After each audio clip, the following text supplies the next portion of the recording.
Sisilipin natin ngayon ng isang kwento ng pamilya na, grabe, punong-puno ng drama, may panlinlang at talagang desperasyon. Ito'y mula sa Genesis 42. At dito nga nagsisimula ang lahat, sa isang tanong mula sa isang desperadong ama. Kasi isipin nyo, may matinding tagutom na nagaganap at dahil doon, kailangan nilang gumawa ng isang napakahirap na desisyon. So, ito na nga ang sitwasyon. Gutom na ang mga tao sa kinaan. At ang kaligtasan ng isang buong pamilya nakasalalay sa isang delikadong paglalakbay. Ang destinasyon, ang nag-iisang lugar na may pagkain, ang Ehipto. Grabe ang taggutom sa buong lupain. So, anong gagawin mo kung ikaw si Jacob, ang ama ng pamilya?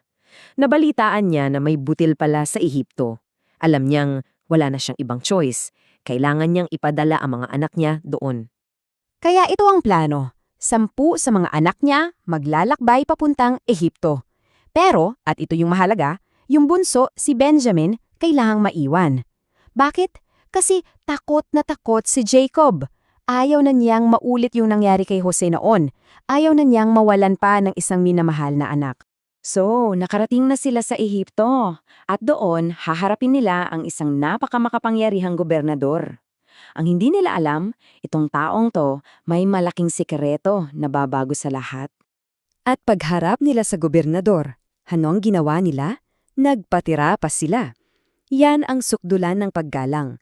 Para sa kanila, ito ang pangalawang pinakamapapangyarihang tao sa buong Ehipto. Wala silang kaalam-alam kung sino talaga ang nasa harap nila. Ito yung nakakakilabot na parte. Sa iisang kwarto, 2 magkaibang realidad. Para kay Jose, ito yung mga kapatid ko na nagtaksil sa akin. Pero para sa kanila, ito yung makapangyarihang pinuno ng Ehipto. Nakilala sila agad ni Jose, pero sila, bulag sila sa katotohanan na yung kapatid na ipinahamak nila noon, yun na yung nasa harap nila na yun. Tapos, bigla na lang, binasag ni Jose ang katahimikan. Isang mabigat at nakakagulat na akusasyon. Mga espiya kayo! Grabe, di ba? Siyempre, gulat na gulat sila. Desperado nilang dinepensahan ang sarili. Sabi nila, hindi po, mga tapat kaming tao, magkakapatid kami, at wala na po yung isa naming kapatid. Hindi nila alam, sa pagtatanggol nila, lalo lang nilang sinasaktan si Jose dahil binanggit pa nila yung kapatid na akala nila patay na. Pero mukhang hindi kumbinsido ang gobernador. Anong ginawa niya? Ikinulong niya sila. 3 araw. Pagkatapos nun, may inalok siyang pagsubok, pero hindi ito ordinaryong pagsubok. Parang dinisenyo talaga para durugin sila. So ito yung ultimatum ng gobernador. Sabi niya, una, isa sa inyo, maiiwan dito bilang bilanggo. Pangalawa, yung 9 naman, sige pwede kayong umuwi, dala ang pagkain. Pangatlo, kailangan yung bumalik dito kasama yung bunsong kapatid na sinasabi nyo. At pang-4, dun ko lang kayo paniniwalaan at ibabalik ang kapatid nyo. Napakalamig at kalkulado ng plano, di ba? Hindi lang ito para patunayan kung nagsasabi sila ng totoo, kundi para pilitin silang harapin ang nakaraan nila. Ngayon, habang nasa kulungan, akala nila sila lang ang nagkakaintindihan. Akala nila walang ibang nakakarinig. Dito na ngayon lumabas yung bigat ng kasalanan na matagal na nilang dinadala. At dito na sumabog ang konsensya nila. Sa wakas, na-realize nila, pinaparusahan tayo dahil sa ginawa natin sa kapatid natin.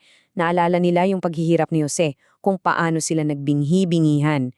Ito yung moment na kinonekta nila yung kasalukuyang pagdurusa nila sa kasalanan nila noon. Pero ang pinakamabigat sa lahat, hindi nila alam na si Jose naiintindihan ang lahat ng sinasabi nila. Gumagamit kasi siya ng interpreter para magkunwari.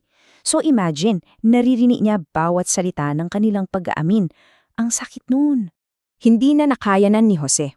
Sa tindi ng emosyon, kinailangan niyang tumalikod at umiyak. Pero, kinailangan niyang panindigan ang plano niya. Bumalik siya at sa harap mismo nila, ipinadakip at ipinagapos niya si Simeon. Akala nila tapos na ang pinakamalalang parte, pero habang pauwi na sila, may isa pang mangyayari. Isang bagay na mas nakakatakot at hindi nila maintindihan. Kasi 'di ba, tumigil sila para magpahinga. Binuksan ng isa sa kanila ang sako. Ang hindi nila alam, bukod sa butil, may secret move si Jose. Lihim niyang ipinag-utos na yung perang pinambayad nila, isilid pabalik sa mga sako nila. So, ano kaya ang nakita nila sa loob ng sako? Yung unang kapatid na nagbukas ng sako para pakainin yung asno niya, may nakita siyang isang bagay na hindi dapat nandoon. Sumigaw siya, "Yung pilak ko, binalik!" Grabe yung takot nila. Nanlumo sila, nanginig, tapos nagtanungan, anong ginawa sa atin ng Diyos? Akala nila parusa, pero hindi nila alam, bahagi lang ito ng isang mas malaking plano.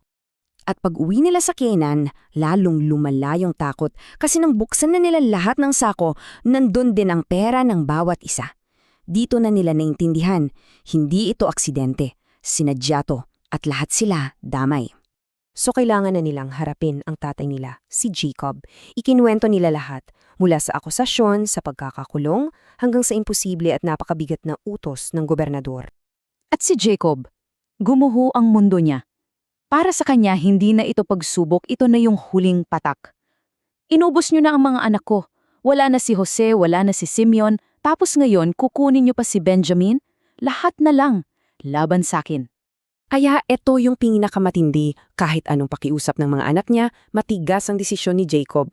Hindi sasama ang anak ko, patay na ang kapatid niya, siya na lang ang natitira.